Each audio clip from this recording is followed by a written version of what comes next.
Era uma vez, numa zona industrial abandonada, talvez ali para os lados de Marvila ou de Cabo Ruivo, né? Onde existe um enorme descampado de betão e cimento. Um lugar feio, cinzento, sem vida, por onde as pessoas passam apressadas, de olhos fixos nos ecrãs dos telemóveis, ignorando a decadência do espaço. Era uma vez um homem idoso, a quem a vizinhança chamava de louco. Todas as madrugadas ele vai até esse descampado, à procura de pequenas fissuras nas rochas, no betão, no cimento, as rachas mais insignificantes, naquele cimento duro. E ali, com as suas mãos calejadas, ele enfia pequenas sementes. Ali. O que é que ele faz a seguir? Vai para casa. E mais ninguém o vê. Talvez ele vá dormir. A vizinhança ri-se dele. Velho tolo. Achas que alguma coisa vai nascer no meio deste betão e cimento velho? Está tudo destruído, não tem vida aqui. Todos acham que o trabalho deste homem jamais irá mudar aquele cenário feio de morte. Passam-se dias, passam-se semanas, passam-se meses e aparentemente nada acontece. O homem, ele continua a sua rotina. Semeia de madrugada, volta para casa. Ele não está ansioso. Ele não fica a olhar para o chão a gritar com a semente: vá, cresce, cresce! O que a vizinhança não sabe é que debaixo daquele betão duro, no escuro, lá bem debaixo, as raízes, elas estão a mover-se. Elas encontram terra e encontram umidade. Elas ganham força. Elas penetram, elas empurram a terra. Até que um dia a pressão é tão grande que o betão cede. E a racha gigante aparece. E abre-se. E ali surge um pequeno rebento verde. Que rasga aquele asfalto, rasga aquele betão, rasga aquele cimento à procura do sol. Anos mais tarde, aquele descampado, que era feio, um cenário de morte, um cenário de decadência, já não é mais um cemitério de betão e de cimento velho. É o lar de uma árvore majestosa, uma árvore com ramos tão grandes que os pássaros de toda a cidade vêm fazer ninho na sua sombra.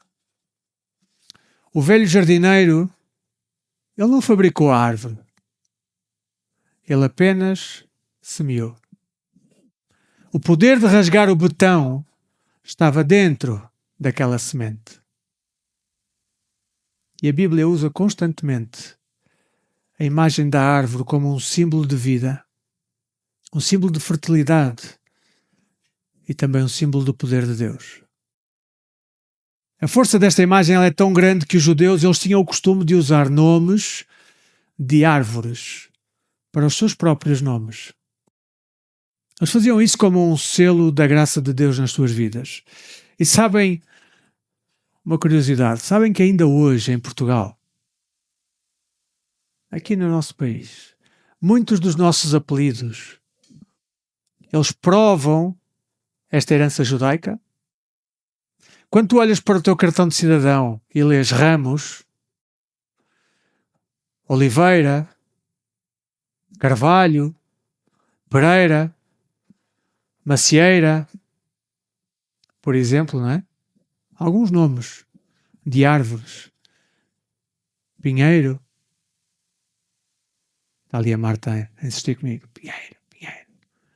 Pinheiro também é um dos nomes, sim. Figueiredo. Na verdade, tu estás a carregar a memória de um povo que sabia que o nosso objetivo na Terra é termos raízes fundas em Deus, para darmos fruto e oferecermos sombra aos outros. E é exatamente sobre o poder desta semente e o crescer desta árvore que Jesus nos vai falar no texto de hoje, meus irmãos. Meus amigos, ao longo da história, muitos têm olhado para o cristianismo e para a mensagem de Jesus Cristo, têm olhado com o mesmo desdém daquela vizinhança, daquele velho jardineiro. Acham que o Evangelho é demasiado pequeno, demasiado simples, às vezes até, ou até demasiado invisível para rasgar o botão duro da nossa sociedade corrupta, do nosso ativismo e do nosso desespero moderno. Mas hoje ao abrirmos as Bíblias no Evangelho de Marcos, no capítulo 4, versículos 21 a 34, para perceber que Jesus usa esta exata lógica para nos libertar da nossa ansiedade, o mestre ele continua no seu púlpito flutuante, como falávamos na semana passada, o barco no mar da Galileia, e continua a ensinar a multidão. E hoje nós vamos ler, vamos ouvir e vamos tentar aprender com 3 parábolas que Jesus conta no seguimento do texto. São parábolas sobre a força explosiva, a força imparável e igualmente irreversível do reino de Deus. Como vimos na semana passada, Jesus passou a ensinar por parábolas. E como vimos também, o que é que são parábolas? São estas histórias terrenas, histórias do dia a dia, com significados celestiais. Não são fábulas infantis, nem sequer são contos de fadas. São vivências do nosso dia a dia, vivências do cotidiano. São realidades perfeitamente vulgares para ilustrar realidades espirituais densas e eternas. A parábola, sendo uma história, ela não se limita à escuta. As parábolas de Jesus, elas são histórias que exigem que o ouvinte participe, que o ouvinte se coloque no meio da ação. Porque por Jesus os ouvintes são tratados como adultos responsáveis que têm de tomar decisões. E o propósito então da parábola ele é simultaneamente a revelação e juízo, pois a sua mensagem ela se adequa de forma perfeita à atitude do ouvinte. Ela funciona, como vimos, como um detector de corações. Ou seja, o mistério de Deus, o mistério do reino de Deus, ele é graciosamente desvendado àqueles que têm corações receptivos e corações humildes. Então a história terrena ela abre-se e a luz da glória de Deus ela inunda a alma. Em contraponto, a parábola permanece como um enigma intransponível para as pessoas que escolheram deliberadamente rejeitar a verdade óbvia dos milagres de Cristo. Deus pune-os, entregando-os à cegueira voluntária que eles próprios escolheram. Deus endurece aqueles que já se endureceram a si mesmo. E a maior parte dos autodenominados céticos dos nossos dias não gastou tempo suficiente a pensar seriamente sobre as Escrituras. Eles pegam, como falávamos na semana passada, no pouco ou nada que pensaram e fazem disso um pretexto intelectual, aparentemente elegante, para justificarem a sua descrença. Eles usam de um pseudo-intelectualismo, idolatram a própria inteligência e usam dúvidas filosóficas como desculpa para não terem de lidar com as exigências de Deus, com as exigências de Cristo. E é exatamente aqui que o método de ensino de Jesus, através das parábolas, ele invade o nosso comodismo. Ele confronta este medo moderno de crer, despindo todas as desculpas. Então, vamos ao nosso texto. Marcos 4, versículos 21 a 34. E vamos ler então sobre estas 3 parábolas. Marcos 4, 21 a 34. E diz assim: Também lhes disse: Vem porventura a candeia para ser posta debaixo do alqueire ou da cama? Não vem antes para ser colocada no velador? Pois nada está oculto, senão para ser manifesto, e nada se faz escondido, senão para ser revelado. Se alguém tem ouvidos para ouvir, ouça. Então lhes disse: Atentai no que ouvis. Com a medida com que tiverdes medido, vos medirão também. E ainda se vos acrescentará. Pois ao que tem se lhe dará, e ao que não tem, até o que tem lhe será tirado. Disse ainda: O reino de Deus é assim como se um homem lançasse a semente à terra. Depois, dormisse e se levantasse de dia e de noite, e a semente germinasse e crescesse, não sabendo ele como. A terra por si mesmo frutifica, primeiro a erva, depois a espiga e, por fim, o grão cheio na espiga. E quando o fruto já está maduro, logo se lhe mete a foice, porque é chegada a ceifa. Disse mais: A que semelharemos o reino de Deus? Ou com que parábola o apresentaremos? É como um grão de mostarda, que quando semeado é a menor de todas as sementes sobre a terra. Mas uma vez semeada, cresce e se torna maior do que todas as hortaliças e deita grandes ramos, a ponto de as aves do céu poderem aninhar-se à sua sombra. E com muitas parábolas semelhantes lhes expunha a palavra, conforme o permitia a capacidade dos ouvintes. E sem parábolas não lhes falava. Tudo, porém, explicava em particular aos seus próprios discípulos. Amados irmãos, a mensagem de hoje divide-se em 3 pontos naturais e cruciais que estas 3 parábolas nos ensinam sobre a forma como Deus atua no mundo e em nós.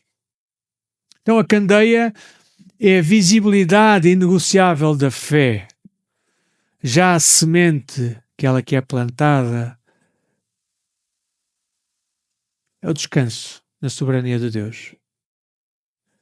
O grão de mostarda representa o perigo de nós desprezarmos os pequenos começos. Como lemos no texto, Jesus começa com uma pergunta que parece roçar o humor, um humor absurdo. Porque Jesus diz assim: será que alguém traz uma lamparina, não é? Será que alguém traz uma lanterna? Será que alguém traz um Petromax, não é? Para que seja colocada debaixo de um cesto ou da cama? Para entendermos isto, para nós entendermos isto, porque esta imagem que Jesus está a usar aqui, pensem numa casa judaica do século I, onde não havia eletricidade. A noite era escura a sério. Se tens dificuldade em viajar até esse tempo, imaginariamente, é simples.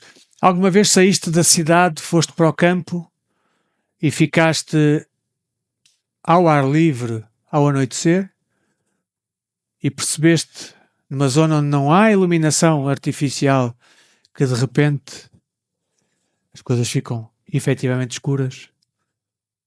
Mas também, por outro lado, de repente também começas a observar que o céu tem muito mais estrelas, é muito mais maravilhoso do que aquilo que nós dentro da cidade conseguimos observar, não é? Mas sim, imagina que não há qualquer tipo de eletricidade. Esta candeia que Jesus fala aqui no texto, ele era um pequeno objeto de barro que tinha azeite e tinha um pavio que funcionava para que a chama pudesse ficar acesa. Quando tu acendias a candeia, só serias um louco, só poderias ser louco se a colocasses debaixo da cama. Porquê? É fácil, não é? Porque ao colocar debaixo da cama podem acontecer 2 coisas. Uma é certa, a outra pode acontecer.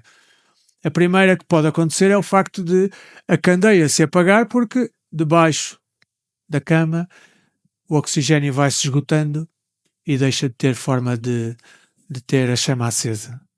Mas o mais certo é que se colocasses debaixo da cama ias pegar fogo à cama, ias pegar fogo à casa e acabarias por matar eventualmente a tua família. Então a candeia ela acende-se, sim, mas é para ser colocada no velador, no ponto mais alto da casa para iluminar a escuridão. Meus irmãos, o mundo moderno, ele diz-nos, está bem, podes ter a tua fé, podes acreditar lá no teu Jesus, mas guarda isso para ti. Guarda isso só para ti. A fé, esta coisa da fé é uma coisa privada, é uma coisa que é íntima, que não deve estar a interferir no espaço público do teu trabalho ou da tua faculdade. Nem sequer deve influenciar as tuas opiniões sociais. Mas o que é que Jesus nos ensina? Jesus diz exatamente o oposto. O reino de Deus, ele não foi feito para ser escondido debaixo do cesto do politicamente correto.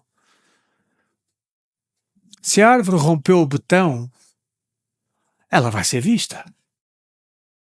Porque o verdadeiro evangelho, ele tem que ter consequências públicas.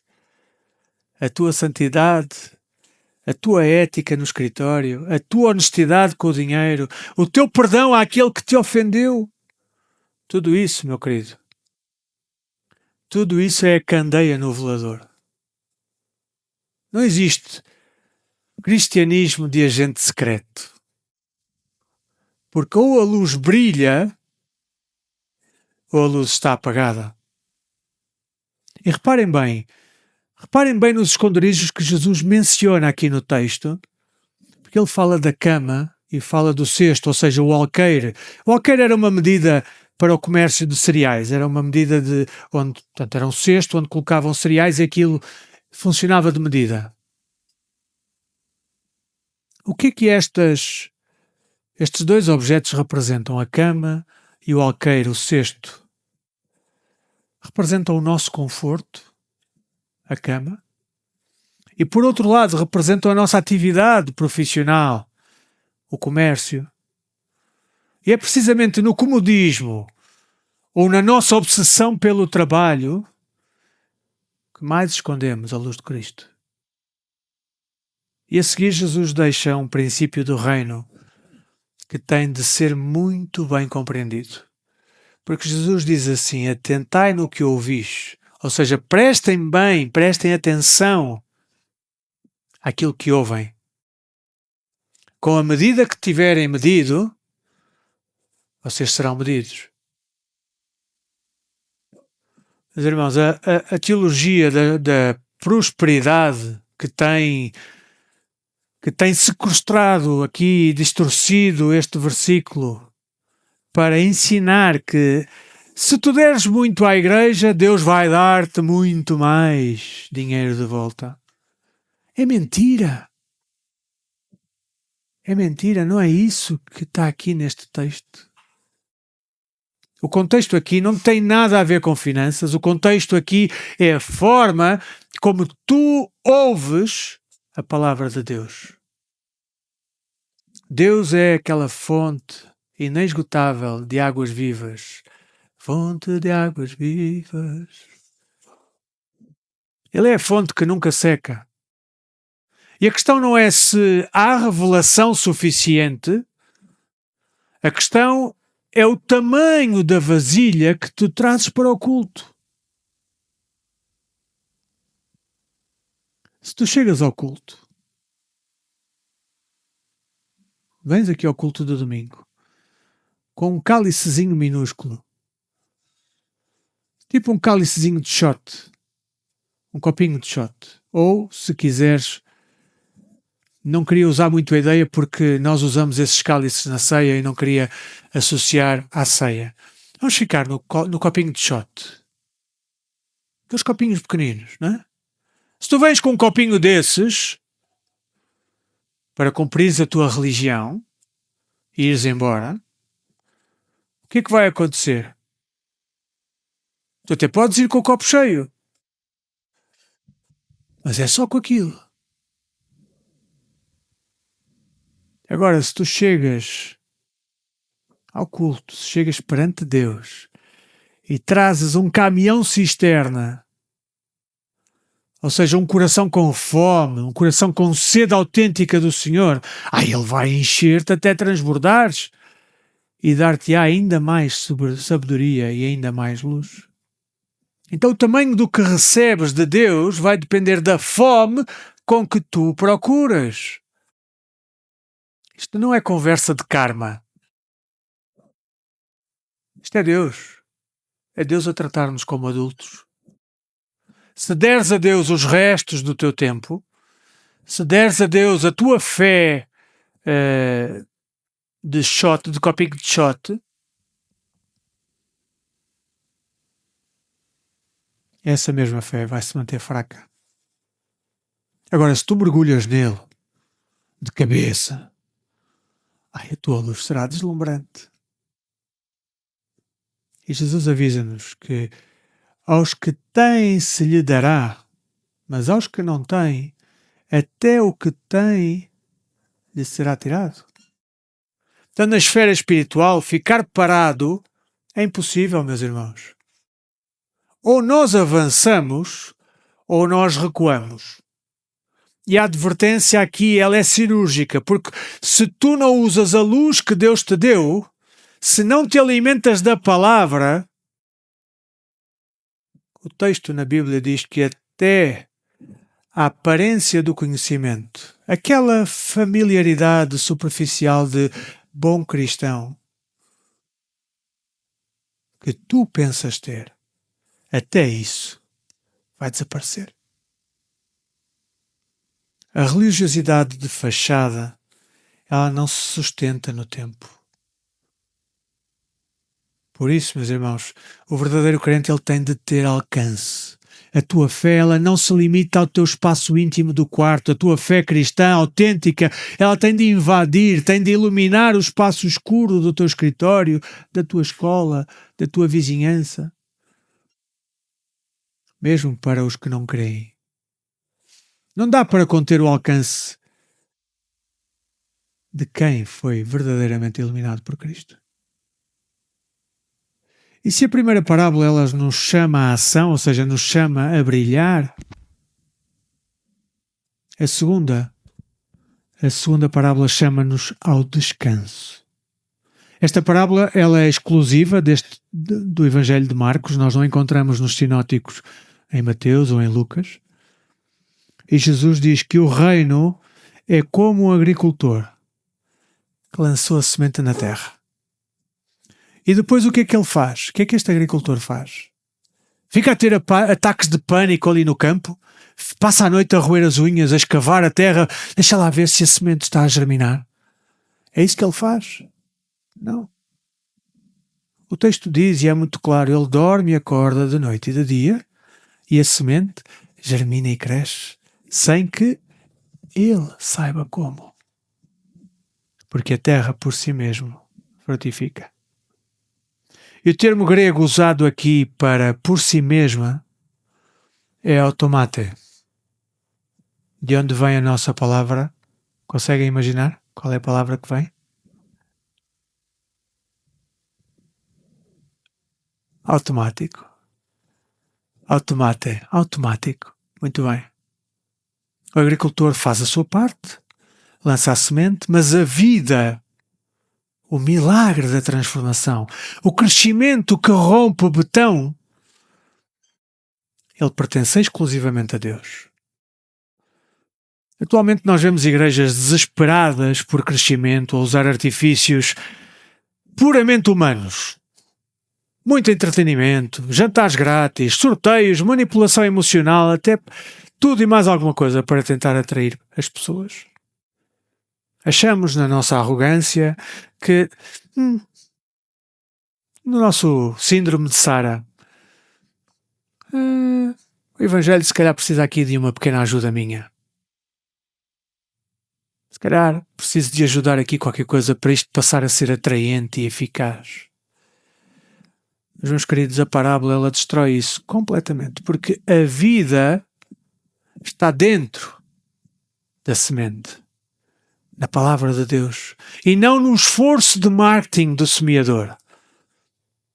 O apóstolo Paulo ele arrasa o ego de qualquer pregador ou de qualquer líder quando disse, e nós já lemos este texto hoje, em 1 Coríntios 3, no versículo 7, ele diz: de modo que nem o que planta é alguma coisa, nem o que rega, mas Deus que dá o crescimento.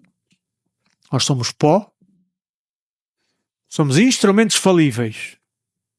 E Deus, meus amados irmãos, Ele não partilha a sua glória. Querem uma prova viva, uma prova moderna e irrefutável de que o reino de Deus ele cresce de forma soberana e milagrosa, sem depender dos artifícios humanos? Numa nação radical.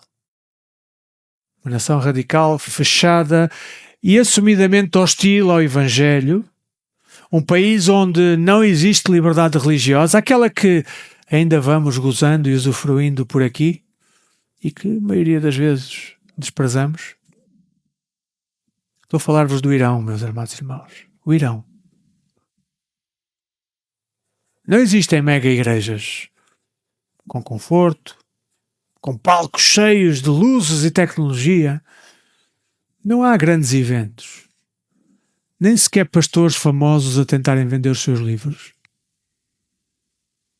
No plano humano, meus irmãos, a igreja cristã no Irão, ela não teria qualquer hipótese de sobrevivência.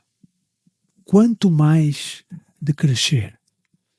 E, no entanto, meus queridos, a igreja cristã que mais cresce no mundo atualmente de forma explosiva, ela está exatamente no Irão. Curioso, não é? Muçulmanos, eles estão-se a render a Jesus. E como é que isto é possível? Porque o Evangelho está a avançar de forma poderosa, sem qualquer intervenção de auxílio ao Evangelho por parte do homem. Deus está a salvar, Deus está a alcançar homens e mulheres muçulmanos de forma sobrenatural, através de sonhos, de visões e da ação invisível, mas completamente imparável do Espírito Santo. É o reino de Deus a avançar pelo seu próprio poder, pelo poder soberano que só Deus tem, e não pela intelectualidade, pelos planos muito inteligentes que os homens são capazes de gizar. Meus queridos, vivemos, como falávamos, na geração do burnout, a exaustão crónica, um ativismo louco. Muitos de nós achamos que somos os salvadores do mundo, salvadores da nossa família ou até da nossa igreja. Sofremos porque evangelizamos alguém, falamos de Jesus a um filho ou a um amigo e parece que nada acontece. Entramos em depressão espiritual. Jesus conta esta história, meu querido, para ti. E ele conta com um objetivo muito claro. Tu que sofres desta exaustão, deste burnout espiritual, por achares que tens de salvar a tua família, vai dormir. Faz a tua parte. Qual é a tua parte? Semeia a palavra de Deus, mostra Cristo. Ama as pessoas, ser fiel, dá o teu testemunho vivo. E depois, vai descansar. Tu não podes salvar ninguém. Tu não podes transformar o coração de pedra do teu cônjuge, da tua esposa, do teu marido, ou nem sequer do colega de trabalho. Tu não podes pegar neste coração de pedra e transformá-lo num coração de carne. Agora, o Espírito Santo, ele pode. Deus atua no escuro, Deus atua no silêncio, Deus atua lá debaixo da terra, automate. soberanamente. O teu papel é só semear, com fidelidade. O papel de Deus é de dar o crescimento com poder. Então descansa na providência do nosso Deus. Jesus diz que primeiro cresce a erva, depois a espiga e por fim o grão. Meus irmãos, a transição de um estado para o outro é tão gradual que quase não se nota no dia a dia. Mas é inevitável. A santificação ela é assim. Se hoje tu estás frustrado porque achas que a tua fé ou a santidade do teu lar estão a crescer muito devagar, não desesperes. Provérbios 4, no versículo 18, diz assim: mas a vereda dos justos é como a luz da aurora, que vai brilhando mais e mais até ser dia perfeito. Então o caminho do justo é como a luz do amanhecer, que vai brilhando aos poucos. Onde a semente do Evangelho cai, o fruto acabará por aparecer. Para isso, é necessário que estejas atento. É necessário que aprendas a perceber que Deus está a trabalhar, mesmo nos silêncios. Deus está a trabalhar nos intervalos onde parece que nada está a acontecer. E o versículo 29 é um alerta para nós, porque diz que quando o fruto já está maduro, logo se lhe mete a foice, porque é chegada a ceifa. Esta foice não é apenas o nosso evangelismo. A Bíblia aqui usa esta imagem como um evento apocalíptico do juízo final, que nós podemos ler depois em Apocalipse, no capítulo 14, nos versículos 14 e 16, que diz: olhei, e eis uma nuvem branca, e sentado sobre a nuvem um semelhante a filho de homem, tendo na cabeça uma coroa de ouro e na mão uma foice afiada. Outro anjo saiu do santuário, gritando em grande voz para aquele que se achava sentado sobre a nuvem: toma a tua foice e ceifa, pois chegou a hora de ceifar, visto que a seara da terra já amadureceu. E aquele que estava sentado sobre a nuvem passou a sua foice sobre a terra, e a terra foi ceifada. Meus queridos, Jesus Cristo, o Filho do Homem, o Juiz da terra, ele voltará de foice na mão. A vitória é certa. O reino de Deus triunfará. Mas a pergunta que fica para ti é: quando esta ceifa começar, e ela vai ser imediatamente, tu és trigo maduro ou és erva daninha?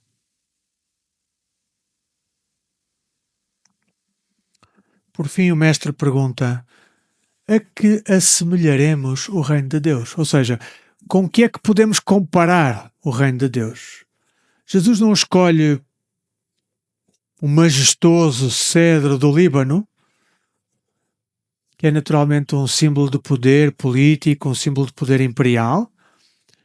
Ele escolhe a humildade, a insignificante e quase invisível semente, o grão de mostarda. É uma semente que é minúscula. É a mais pequena semente da horta. Imaginem os discípulos olharem para Jesus. Os discípulos que esperavam, aliás, os judeus esperavam, não é? Então imaginem estes discípulos que esperavam um Messias guerreiro. Um Messias que expulsasse os romanos a pontapé. Em vez disso, ali estão 12 homens simples, pescadores, cobradores de impostos, sem dinheiro, sem exércitos, e ouvir um carpinteiro da Galileia. Era um grão de mostarda, meus irmãos. Talvez ridículo aos olhos de Roma e de Jerusalém, dos fariseus e dos escribas. Este povo judeu vivia oprimido por este império romano e de facto esperava um reino de poder político, uma força bélica que os viesse libertar à força da espada. E o que Jesus lhes entrega aqui é aquilo que nós chamamos de um verdadeiro balde de água fria. Ele instaura um reino não pela política, mas ele instaura um reino escolhendo as coisas fracas e desprezadas. Ele nasce humilde. Jesus nasce numa manjedoura. Ele recruta cobradores de impostos, corruptos, pescadores ignorantes, zelotes, e transforma-os na força que mudou o mundo. Então, aquele pequeno rebanho insignificante de judeus, ele cresceu até abranger todas as nações e raças. E que reino é este que não precisa de exércitos? O apóstolo Paulo define-o perfeitamente na carta aos Romanos, no capítulo 14, no versículo 17. Diz: porque o reino de Deus não é comida nem bebida, mas justiça e paz e alegria no Espírito Santo. O domínio de Deus, ele começa dentro de ti. E onde o reino cresce, meus irmãos, onde o reino cresce, tem de haver alegria. O mundo está saturado de pessoas oprimidas e deprimidas, de pessoas feridas, pessoas cínicas. A igreja não precisa de mais cristãos pessimistas nem derrotistas que passam a vida a reclamar do estado em que o mundo está. Nós precisamos de homens, precisamos de mulheres que mesmo no meio da tempestade, mesmo no meio do luto, mesmo no meio das batalhas, confiam na soberania do seu Rei. Pessoas que sofrem sim, mas que mostram o seu contentamento naquilo que o Evangelho produz. Amados, mostrem alegria debaixo de pressão. Sorriam. Amem a vossa família, sirvam a nossa igreja. Iluminemos juntos a nossa cidade. Porque servimos a um rei que não está à espera de reinar no futuro. Ele é o rei dos reis, imediatamente. E o seu reino, ele não pode ser derrotado. E nós fazemos parte dele. Jesus diz: mas uma vez semeada, cresce e se torna maior do que todas as hortaliças e deita grandes ramos, a ponto de as aves no céu poderem aninhar-se à sua sombra. Ou seja, ela cresce. Pensem nisto. Uma planta de mostarda, ela pode atingir entre os 3 a 4,5 metros de altura. Metros. Uma sementezinha de nada atinge entre 3 a 4,5 metros de altura. E os seus ramos, eles são fortes, são rígidos e servem literalmente de abrigo e de proteção contra as tempestades de outono.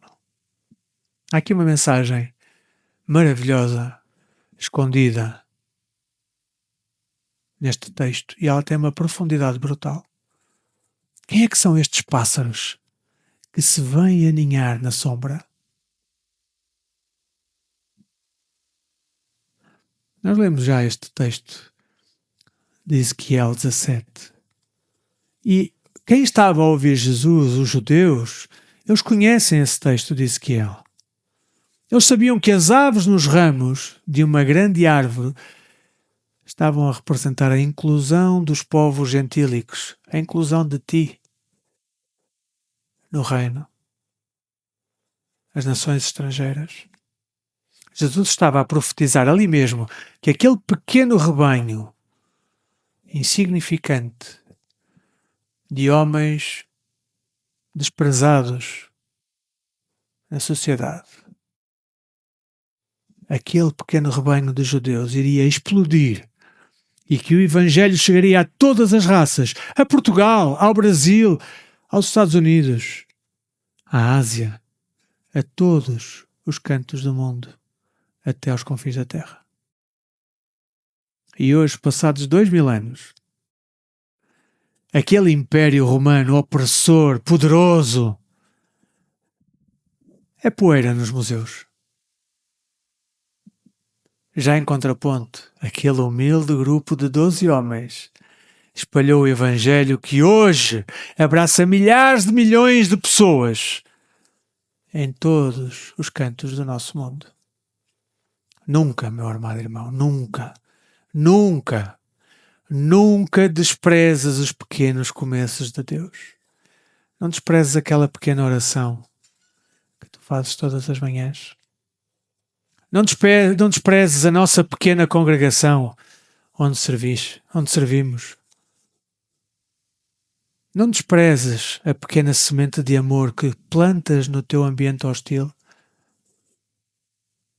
O que começa fraco, em fraqueza, não é o que o mundo diz, que o que começa torto, tarde ou nunca se endireita, ou que nasce torto, tarde ou nunca se endireita. Não é isso que nós estamos a falar.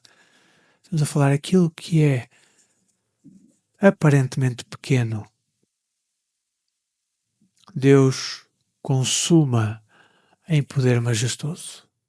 O reino de Deus ele não é avaliado pelo tamanho das suas sementes, mas é avaliado pelo tamanho do que Deus as faz atingir. Nunca desprezes então os teus pequenos começos. Não tenhas vergonha da loucura, não tenhas vergonha da cruz. O poder da igreja ele depende da eternidade. O que começou num carpinteiro rejeitado lá na Galileia vai se consumar num reino eterno, onde as pessoas de todas as tribos, povos, raças e línguas vão encontrar abrigo e perdão. Meus queridos, a Bíblia não é filosofia para ficar num bloco de notas.